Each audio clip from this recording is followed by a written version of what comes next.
good, fam? This is Mr. Kelly with Good to the Hood, talking about anything and everything that impacts the culture. And today I want to give you my personal top 10 female R&B groups of the 90s. Now, in the 90s, there were a number of female groups. I mean, a number of them.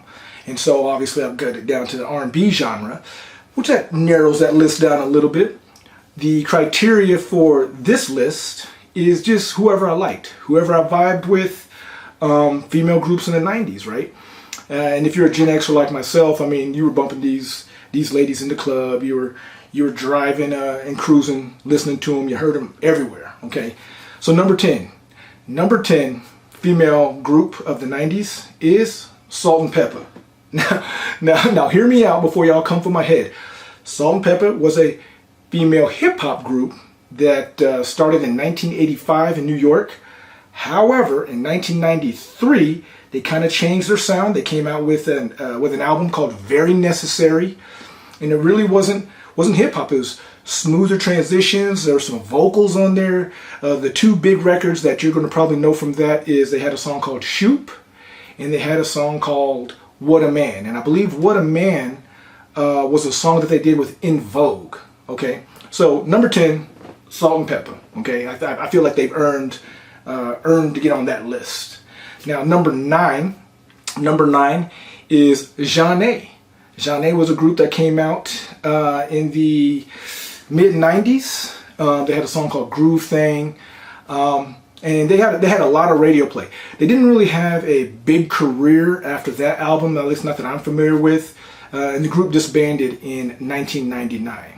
Okay, number eight is a group called Changing Faces, which consisted of two ladies, and I believe they were discovered by R. Kelly. I may be wrong on that, but Changing Faces, they formed in 1994, and the song that they are probably most known for is called Stroke You Up, and that was a good track, right? Number 7 is Brownstone. Brownstone came out in 1995. My wife is a big fan of Brownstone. But that group didn't go as far as they probably should have. But they still earned a number 7 on my spot. Number 6, arguably, could have been a little bit higher than putting them at number 6. And number 6 is Total. Total was signed by Bad Boy Records in 1994. And I think they were the first R&B artists on Bad Boy. I could be wrong on that, but Total's number 6, and they definitely had some bangers for sure in the 90s. Number 5 on my list is a juggernaut in the game. Arguably, they could have been higher on some of your lists. I'm sure they are. They're number 5 on mine, and that is In Vogue. In Vogue, phenomenal group. In the 90s, ended up selling something in the neighborhood of like 30 million records. 30 million records. In Vogue, just awesome group. Number 5 for me. But I ain't mad if you got them higher on your list, okay? Number 4 female group of the 90s is Destiny's Child. Yes, Destiny's Child, arguably again, could be higher on some of your lists. They were formed in Houston in 1990. Their manager, of course, was Beyonce's dad. I think Matt Knowles. Yeah, Matt Knowles was his name. And they ran an early part of the 2000s too. And they disbanded in 2006. The group originally had 4 young ladies in there, but the Destiny's Child that we're probably all familiar with has 3. Beyonce, Michelle Williams, and Kelly Rowland.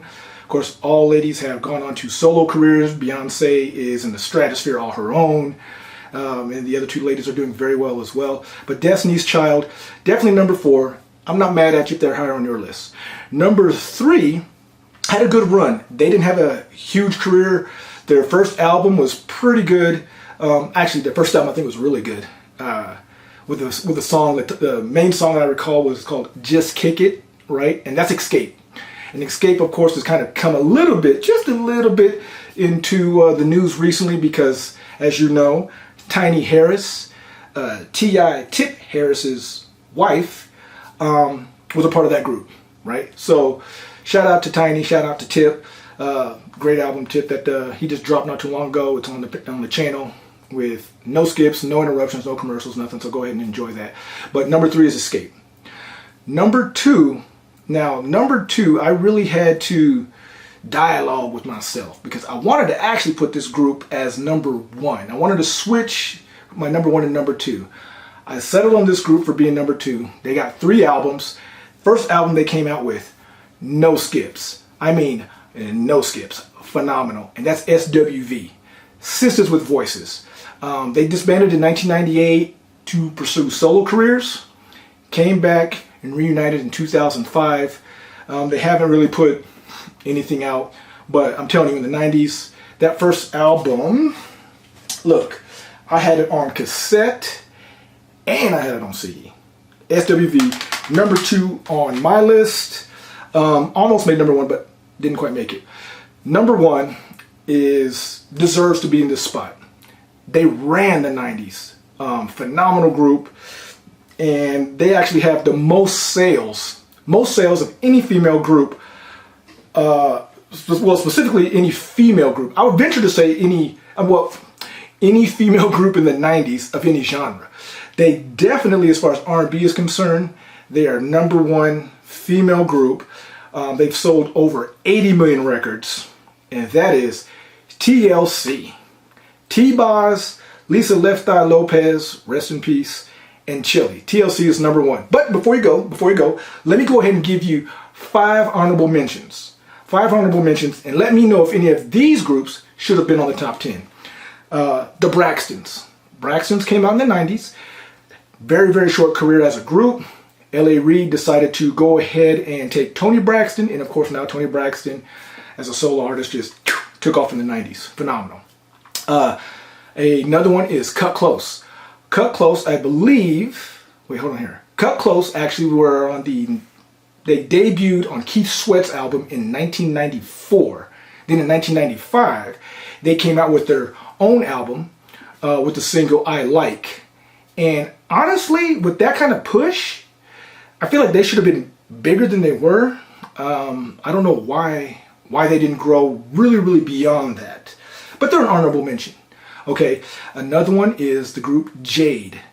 Jade is a group that came out of Chicago in 1991. And you know them for that song called Don't Walk Away Boy, which is an excellent record. Excellent record. But again, they didn't really go much further than that album. Not to my knowledge, and definitely not enough to be on the list, but good enough to be on the honorable mention. Another group was 702, area code for Las Vegas. That's what they came out of. And I actually saw them open up at a summer jam that I went to way back in the day. And they were okay. They were okay. Definitely not on my list, but an honorable mention. And lastly, a group called Blaque, B-L-A-Q-U-E. They were actually signed by Lisa Left Eye Lopez from TLC. And they had a couple tracks, didn't really get a lot of traction, but was an honorable mention. So if there's anybody that I'm missing, or somebody a group that you really just disagree with me on my top 10, let me know in the comments. But this is Mr. Kelly with A Good to the Hood. And until next time, peace.